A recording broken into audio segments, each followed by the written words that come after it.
हर हर महादेव। ओम नमः शिवाय। आप सभी का दिन शुभ हो।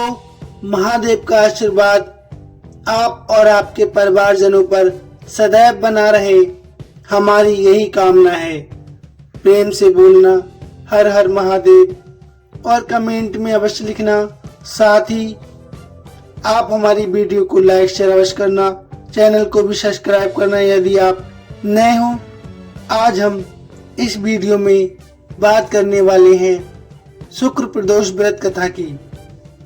भक्तजनों, कहा जाता है कि कलयुग के इस कठिन समय में जब पाप और अधर्म चारों ओर बढ़ते जा रहे हैं, तब केवल एक ही सहारा शेष रहता है, भगवान शिव की कृपा का, जो कि प्रदोष व्रत से सही साधन बन जाता है, जिसके पालन और कथा सिमरन मात्र से पापों का नाश हो जाता है और जीवन में भगवान शिव की कृपा प्राप्त होने लगती है। कहा गया है कि जो भक्त इस दिन सच्चे मन से भगवान शिव की पूजा अर्चना करता है, उसे सौंदर्य, सौभाग्य और दाम्पत्य सुख प्राप्त होता है। घर परिवार में प्रेम, शांति और स्थायी लक्ष्मी का वास होता है। आइए कथा सुनने से पहले हम सब मिलकर प्रार्थना करें। हे भोलेनाथ, हम आपके भक्त होकर भी अज्ञान और मोह में उलझे रहते हैं। हमारे मन, वचन और कर्म पवित्र नहीं रह पाते।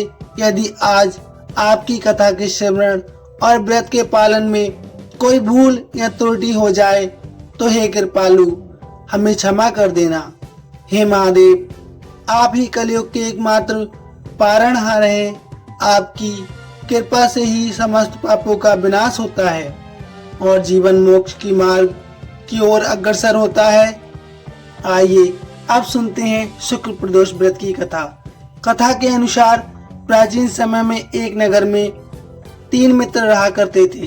तीनों ही आपस में बहुत घनिष्ठ मित्र थे। इन तीनों में एक राजा का बेटा था, दूसरा ब्राह्मण और तीसरा एक सेठ का पुत्र था। राजकुमार और ब्राह्मण के पुत्र का तो विवाह हो चुका था, लेकिन सेठ के पुत्र के विवाह के बाद गौना नहीं हुआ था। एक दिन तीनों मित्र आपस में नारियों पर चर्चा कर रहे थे। ब्राह्मण पुत्र ने नारियों की प्रशंसा करते हुए कहा कि नारी के बिना घर भूतों का डेरा होता है। ये वचन सुनकर सेठ के पुत्र ने अपनी पत्नी को घर लाने का तुरंत निश्चय कर लिया। अब सेठ का पुत्र अपने घर गया और अपने माता पिता को इस बारे में बताने लगा।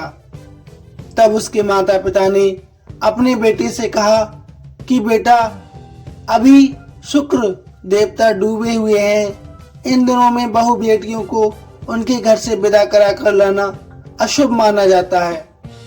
इसलिए शुक्रोदय के बाद ही तुम अपनी पत्नी को विदा करा कर ले आना।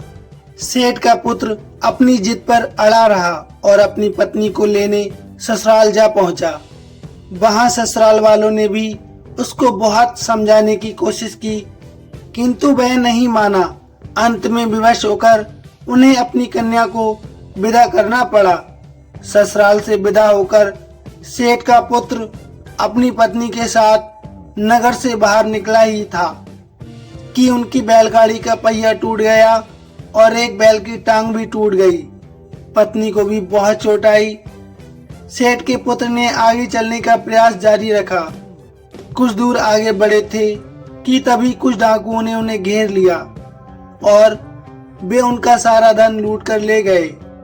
अब किसी तरह सेठ के पुत्र अपनी पत्नी के साथ जैसे तैसे रोता हुआ घर पहुंचा। तभी सांप ने उसे काट लिया।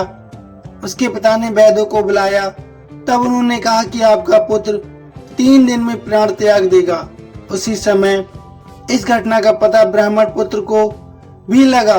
तब उसने सेठ के घर आकर कहा कि आप अपनी बहू को अपने पुत्र सहित उसके मायके भेज दो।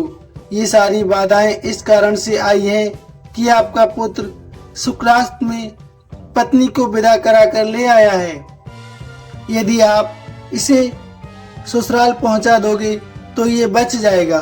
सेठ को ब्राह्मण पुत्र की बात समझ में आ गई उसने अपने पुत्र और पुत्र वधू को वापस लौटा दिया। वहां पहुंचते ही सेठ के पुत्र की हालत ठीक होनी शुरू हो गई और फिर उसने शेष जीवन अपनी पत्नी के साथ में सुखपूर्वक व्यतीत किया। यानी शुक्र प्रदोष के महात्म से सभी घोर संकट उसके दूर हो गए और वह महादेव की जय जयकार करते हुए सारा समस्त जीवन व्यतीत करके अंत में मोक्ष की प्राप्ति करके शिव धाम को प्राप्त हुआ। तो आपको कथा कैसी लगी प्लीज कमेंट में अवश्य बताइए। प्रेम से बोलिए हर हर महादेव।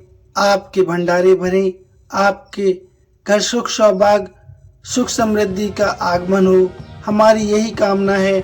इसी के साथ कथा वृतांत समाप्त। धन्यवाद।